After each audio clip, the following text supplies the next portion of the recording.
Il y a des moments dans l'histoire de l'Afrique de l'Ouest où quelque chose se brise et d'autres où quelque chose se répare. Le 2 juin 2026 appartient à la deuxième catégorie. Mais pour comprendre pourquoi cette journée est bien plus qu'une simple poignée de main entre chefs d'État, il faut d'abord plonger dans ce que personne ne dit à voix haute.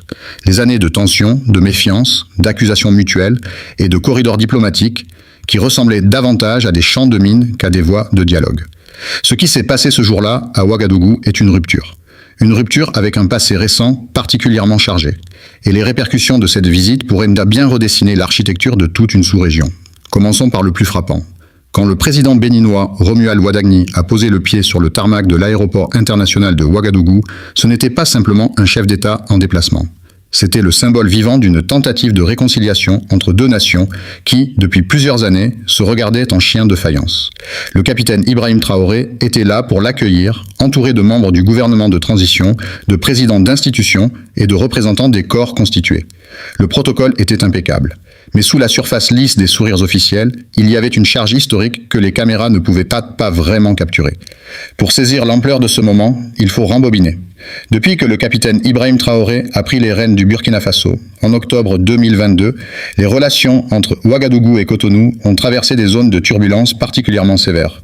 Des accusations de déstabilisation ont circulé, des divergences profondes sur la stratégie sécuritaire ont émergé, des incompréhensions diplomatiques se sont accumulées.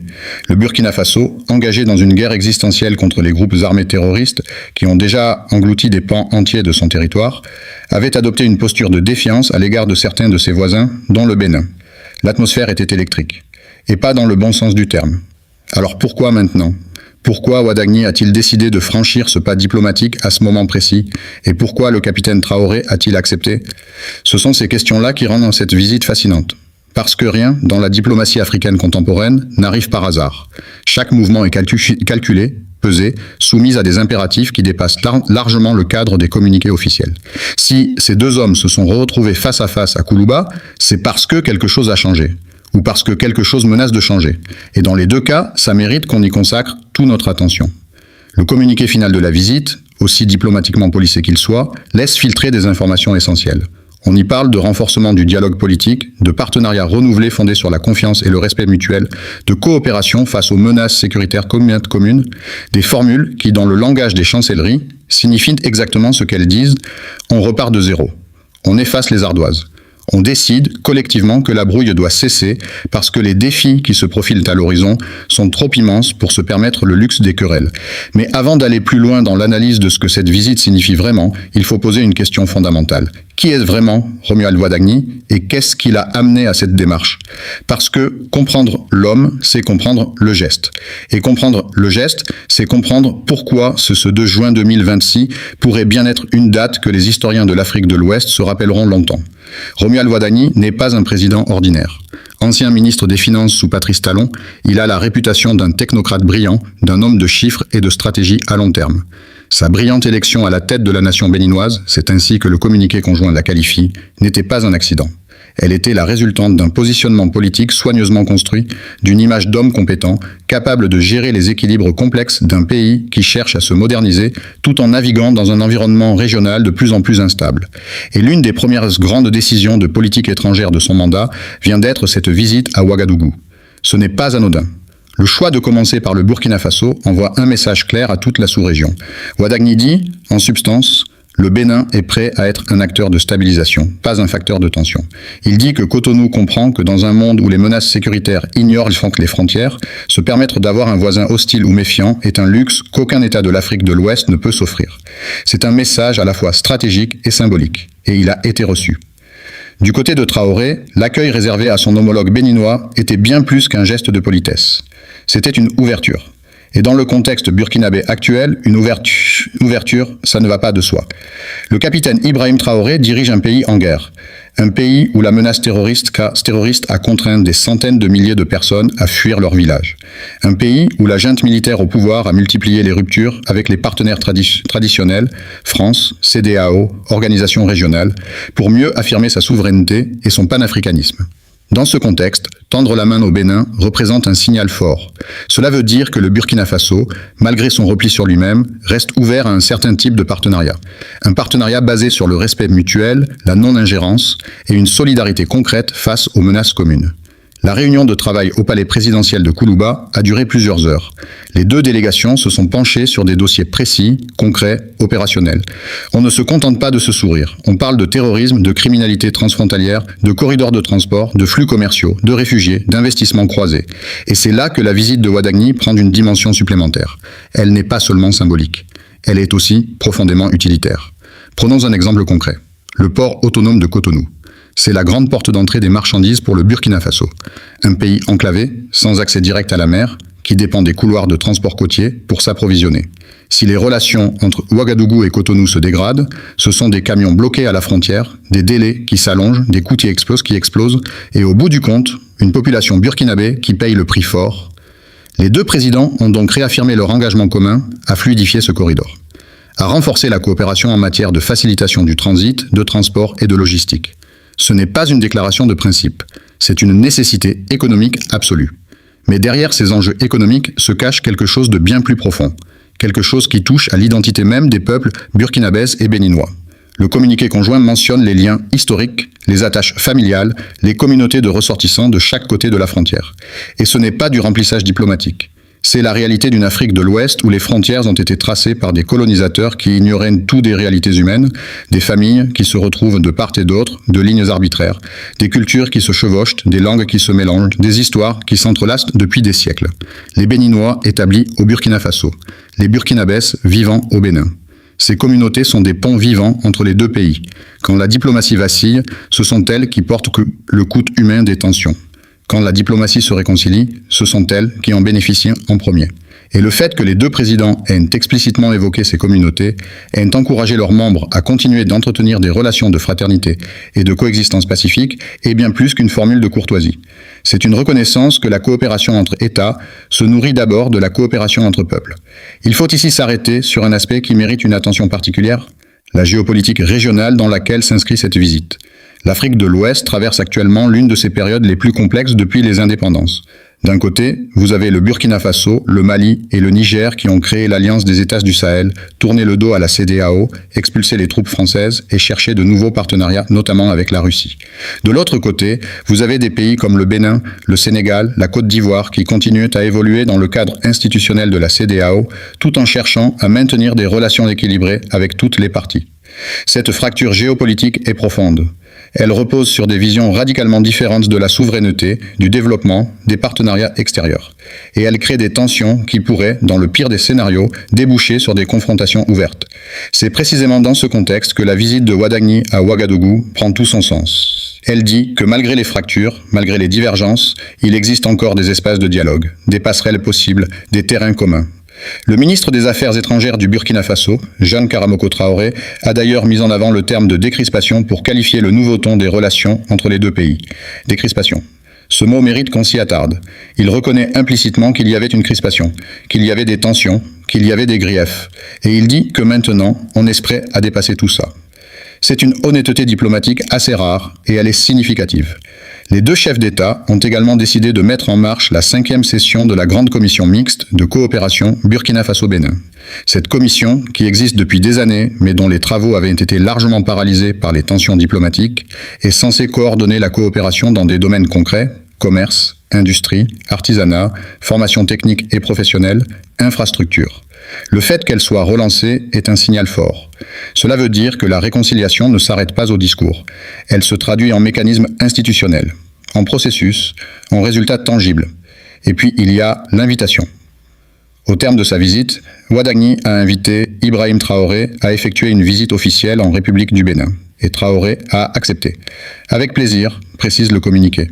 Les modalités et les dates doivent encore être fixées par voie diplomatique. Mais l'acceptation elle-même est un message. Elle dit que le dialogue ne s'arrête pas à Ouagadougou, qu'il y aura une suite, qu'on est dans une dynamique, pas dans un événement ponctuel. Voilà ce que nous savons. Voilà ce que les faits nous disent. Mais maintenant, permettez-moi d'aller plus loin. Permettez-moi de vous parler de ce que les faits ne disent pas encore, mais que l'analyse permet d'entrevoir. Parce que si cette visite est importante, ce n'est pas seulement pour ce qu'elle a produit, c'est pour ce qu'elle annonce. Et ce qu'elle annonce pourrait bien être une recomposition géopolitique dont les effets se feront sentir bien au-delà du Bénin et du Burkina Faso.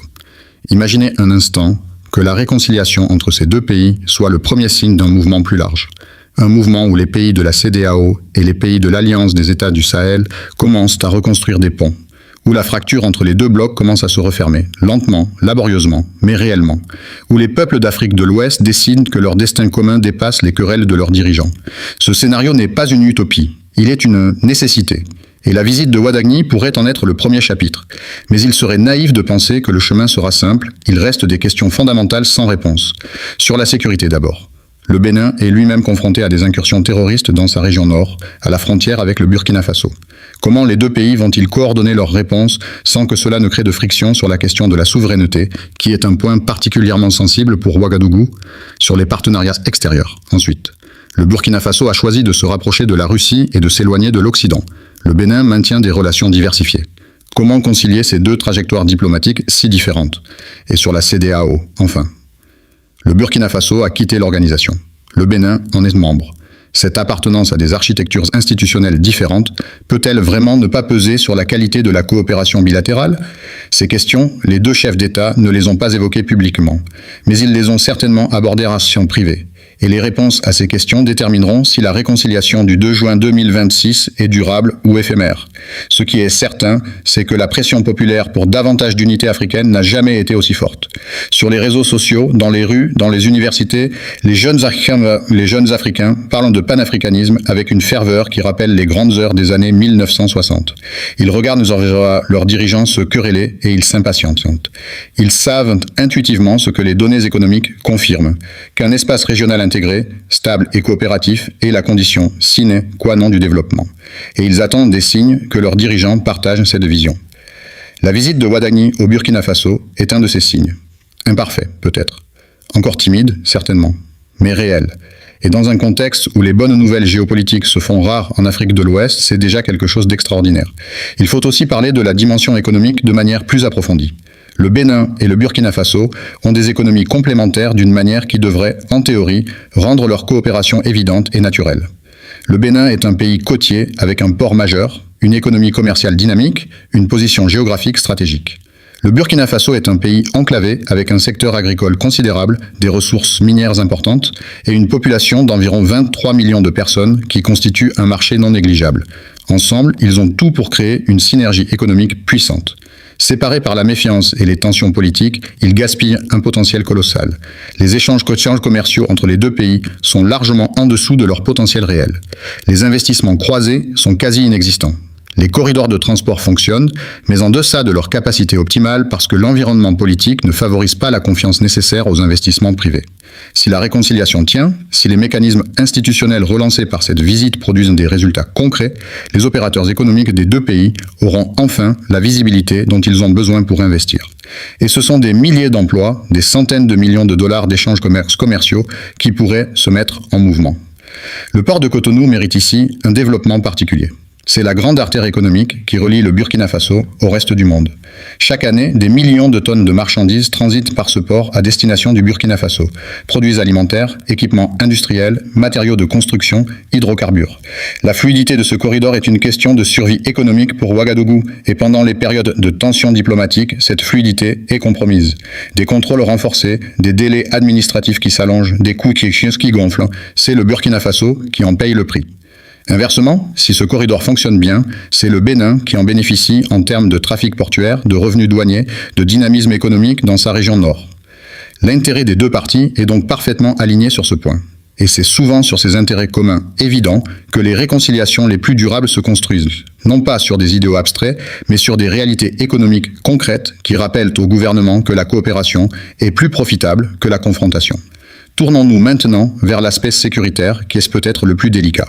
Le Burkina Faso est en guerre. Une guerre totale contre des groupes armés qui ont transformé des provinces entières en zones de non-droit, qui ont contraint des centaines de milliers de Burkinabés à fuir, qui ont tué des milliers de civils et de soldats.